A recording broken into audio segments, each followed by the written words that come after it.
Hello everyone, good morning. আশা করছি আপনারা সকলেই ভালো আছেন। আমার আজকের আরও একটি নতুন ব্লগে আপনাদের স্বাগত। আজ রবিবার, সকাল এখন 9টা। ঘুম থেকে উঠেছি বেশ অনেক আগে, তবে জানেন তো আজ না ঘুমের ঘোর একদমই কাটছিল না। উঠেছি, একটু ভিডিও এডিটের কাজ এগিয়ে রেখেছি, তারপর আবার ঘুমিয়ে গেছি। মা বলছিল তুই ঘুমা, আমি তাহলে ঘরের কাজটা করে রাখি, তারপর তুই ঘুম থেকে উঠে ঠাকুরকে জলটা দিয়ে দিস। আজ তো ভাইয়ের 7:30 থেকে টিউশন ছিল, ও টিউশন চলে গেছে, আর আমার মায়ের এখন জল দেওয়া হবে না। তো এই যে দেখুন, আমি 7:30টার সময় করে উঠেছি। উঠে পরে ঘরটি ঝাড় দিয়ে আমি গেছিলাম স্নান করতে। বাকি কাজকর্ম মা একা হাতেই করে নিয়েছে আজকে, যেহেতু মাকে আজকে জলটা দিতে হয়নি। এই সময় আমার ঠাকুরকে জল দেওয়া হয়ে গেছে। জল দেওয়ার পরে এই যে একটা ধূপ সারা বাড়িতে দেখিয়ে এই দুয়ার গোড়াতে দিয়ে দিলাম। বেশ অনেকক্ষণ থেকে গামছাটা চুলে পেঁচিয়ে রেখেছি, চুলের জলটা একদম ঝরে গেছে, খুব বেশি ঝাড়ার প্রয়োজন হলো না। এই যে দেখুন, ভিজে গামছাটা এখন মিলে দিচ্ছি। মায়ে এত জামা কাপড় কাচা ধোয়া করে আগেই মিলে দিয়েছে। মায়ের কাজকর্ম হয়ে গেছে, ওদিকে মা খাবার নিয়ে বসে আছে। দাঁড়ান, খাবার খাবো, তার আগে একটা তুলসী পত্র মুখে দিয়ে নিই। খোলা চুলে হাত খোপা করে নিলাম। যখন থেকে চুলটা কেটেছি এই হাত খোপা যেন হতেই চায় না, একটা গিট দিয়ে নিয়েছি বলতে পারেন। আর এই যে তুলসী পত্র মুখে দিয়ে এখন যাচ্ছি খাবার দাবার খাবো। আমারও খিদে পেয়ে গেছে জানেন, অনেক সকালে উঠলে না খুব তাড়াতাড়ি খিদে পেয়ে যায়। আজ আমরা 3জন মিলে যাব আমাদের গ্রামের বাড়ি। আমার যেখানে জন্ম হয়েছিল ওখানেই যাব আজ। ওখানে আমার মায়ের বাবা মা এবং আমার বাবার বাবা মা 4জনাতেই রয়েছেন। আমরা 3জন মিলেই যাব, আমি, মা আর ভাই। বাবা যাবে না, বাবা বলছিল বাবার জন্য ভাত আর ডাল করে দিতে, বাবা নাকি ডিম ভেজে খেয়ে নেবে। তবে ডাল করেছে, ভাত করেছে, তারপর বাবা বলছে না না আর খাবো না। সে কারণে ডাল, চপ, ডিম দিয়ে মুড়িটা খেয়ে নিচ্ছি। সকালের খাবার খাওয়া হয়ে গেছে, এরপর রেডি হব।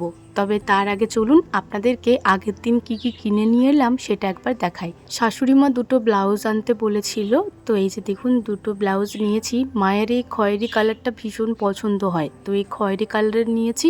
প্রথমে মা বলছিল গ্লাস হাতা নিয়ে আসতে, তবে তারপর বলছে গরমের দিনে গ্লাস হাতা পরতে পারবো না, তাহলে হাত কাটায় নিয়ে এসো। তো এই যে হাত কাটা নিয়েছি, একটা খয়েরি কালার আর একটা এই যে গোলাপি কালার। মায়ের যে পুরনো গোলাপি কালারের ব্লাউজটা আছে ওটা রং উঠে গেছে, সে কারণে একটা গোলাপি নিয়েছি। পুরনোটা না হয় পরে দেবে এমনিতে। তারপর এই যে 3টে হাফ প্যান্ট নেওয়া হয়েছে গরমে পরার জন্য। ভাই পরবে 2টো, আর একটা বলছে আলমারিতে রাখতে, যখন সুব্রত আসবে তখন ও নাকি পরবে। এই যে এটার মতনই আরও একটা ছিল যেটা ভাই পরে দিয়েছে, তো সেটা আর দেখাতে পাচ্ছি না। আর এই যে এটা একটু বেশি ভালো, মানে ওই দুটোর থেকে একটু আলাদা। আর এই যে দেখুন, এটাতে আবার একটা পকেটও দেওয়া রয়েছে। কাপড়ের কোয়ালিটিটাও এটা একটু বেশি ভালো, অবশ্যই ভালো হতেই হবে কারণ এটার দামটা একটু বেশি নিয়েছে।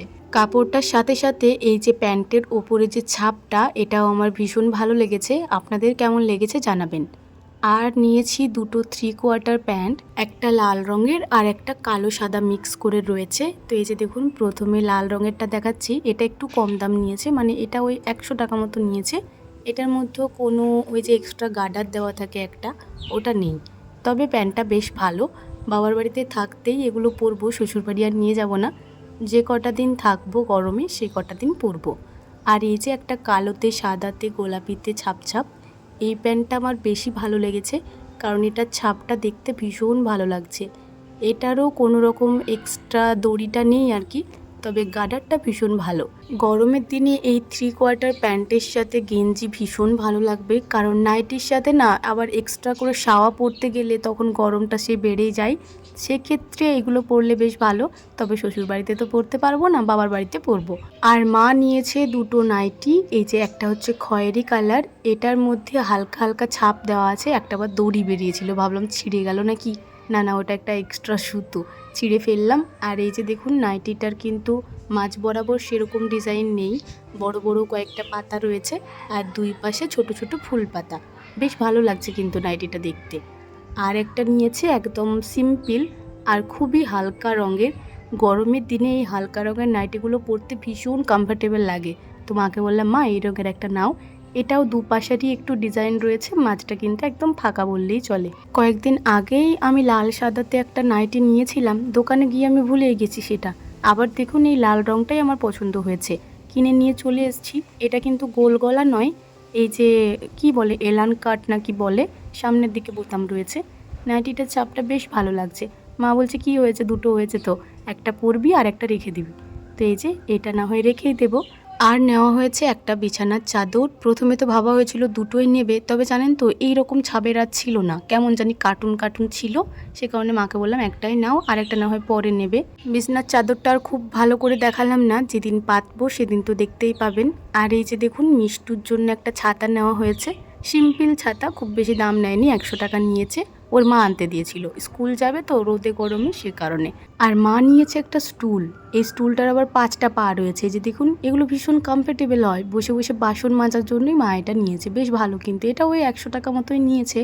আর এই যে একটা কন্টেনার নিয়েছে প্লাস্টিকের, ওই মাছ টাছ রাখবে ফ্রিজে। আমাদের ফ্রিজে সেরকম জিনিসপত্র রাখে না, তবে মাঝে মধ্যে রাখে, সে কারণে নিল। আর একটা ছোট্ট বোতল নেওয়া হয়েছে, বোতলটা ব্যবহার করা হয়ে গেছে, সে কারণে ভেতরে জল রয়েছে। যাই হোক, এই কটাই জিনিসপত্র কেনা হয়েছিল। আমাদের শপিং বলতে এরকমই টুকটাকই হয়, খুব বেশি এলাহি কাণ্ড হয় না। আর শ্বশুরবাড়িতে থাকতে আমি সেরকম জিনিসপত্র কিনি না, তবে বাবার বাড়ি এলে এই শপিং টপিং প্রয়োজনীয় জিনিসপত্র সব কিছুই কেনাকাটা করা হয়। চলুন জামা কাপড়গুলো ভাঁজ করি, তারপর আবার আমাকেও রেডি হতে হবে, অনেকটাই দেরি হলো তো। এখন ওই 10:30 11টা মতো বাজেই, এই সময় আমরা বেরিয়ে পড়েছি।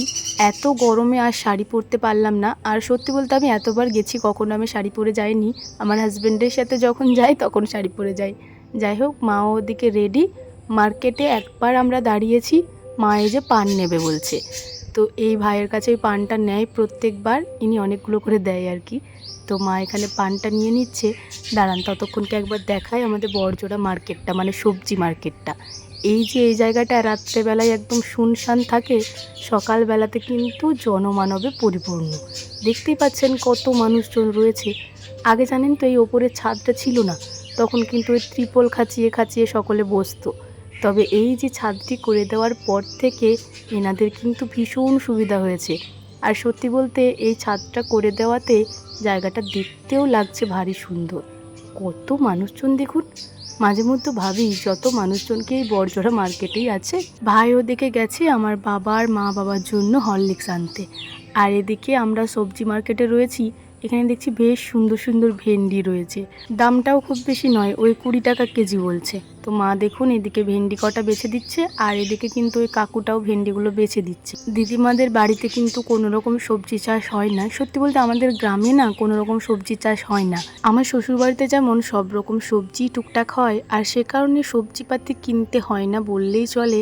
কিন্তু মামা বাড়িতে না কোনো রকম সবজি চাষ হয় না, ওনারা ওই দোকানের এটা ওটা দিয়েই রান্না করে খেয়ে থাকে।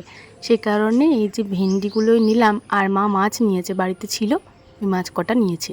ভাইয়ের ওদিকে হরলিক্স কেনা হয়ে গেছে। আর আমাদের মার্কেটের যা যা জিনিসপত্র নেওয়ার ছিল, বিশেষ করে মায়ের পান নেওয়ার ছিল, সেটাও নেওয়া হয়ে গেছে। এলাম আমরা এখন আখের রস খাবো। এই গরমের মধ্যে কে এমন আছে বলুন তো যার আখের রস খেতে ইচ্ছা করে না? আমার তো ভীষণ ভালো লাগে। আমার ভাই তো রোজ টিউশন থেকে যাওয়ার সময় এই কাকুর কাছেই আখের রস খেয়ে যায়। এই যে দেখুন কত সুন্দর রস বেরোচ্ছে আখগুলোর থেকে, ভীষণ ভালো আখগুলো, আর খুবই মিষ্টি জানেন।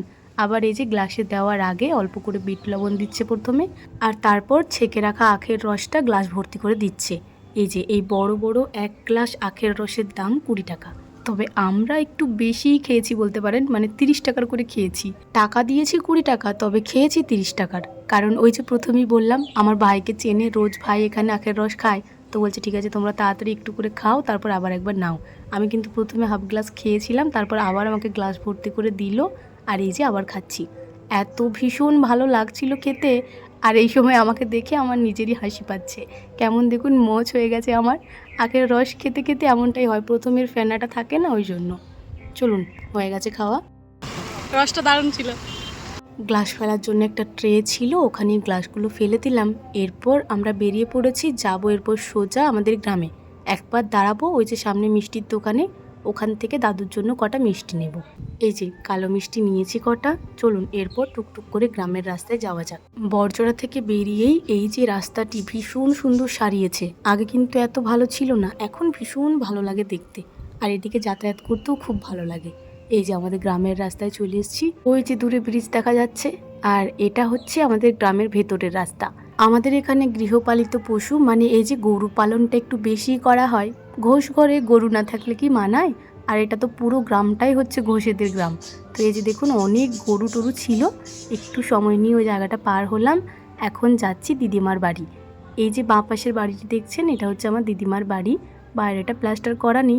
এই রে বাছুরটা পড়ে যাচ্ছে দেখছেন, ওই যে ভাই ওদিকে গাড়িটা নিয়ে আসছে, ও ভয়ে যেন বানটার মধ্যে ঢুকে যাচ্ছে। যাই হোক নিজে নিজেই বেরিয়ে গেল।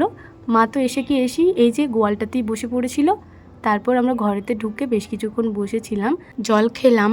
আর তারপর দিদিমাদের বাড়ির পাশেই একটা মামার বাড়ি আছে, ওদের বাড়িতে ভাই গেছিল স্নান করতে, আর মা ওদের বাড়িতেই বসে আছে। দিদিমাদের অ্যাডভাস্টারের বাড়ি তো ভীষণ গরম লাগছে, তো মা আবার ভাইকে বলে পাঠিয়েছে যা দিদিকে ডেকে নিয়ে আয়, মামাদের ঘরটা ভীষণ ঠান্ডা, এখানেই বসবে। তো এই যে আমিও এলাম, এখন কিছুক্ষণ এখানেই বসবো। দুপুর 2টো মতো বাজে এখন, যে কারণে আমাদের গ্রামে আসা।